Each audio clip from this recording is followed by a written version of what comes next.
તારી જરૂર છે. જેણે જેણે માગ્યું ને એને દર રવિવારે 150 થી 150 ઉપર દીકરા આલવા વાળી રોમ વાળી મેલડી છું.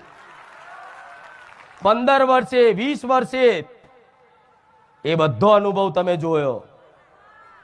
ડોક્ટરોએ ના પાડી દીધી હોય છતાંય તે કદાચ મારા ધામમાં આયા ને એના વાર્તા પૂરા થયા છે. વિડીયોમાં તો કદાચ જે ઉતારવા આવે ને એનું જ મુકાઈશ, નહીં તો કેટલાય નારિયેળો મેલી મેલી અને મોનતાઓ પૂરી કરી કરી અને જતા રહ્યા મારી જોડથી કૃપા લઈ, પણ છતાંય એમની પર રાજી છું હું મેલડી. સમ મારો ઉદ્દેશ છે કે મારા ધામમાં જે સાચા વિશ્વાસથી આવશે ને કોકના કીધે તે એને મારું પ્રમાણ આલ્યા વગર હું ના રહું. આવો એને મારું પ્રમાણ આલું ને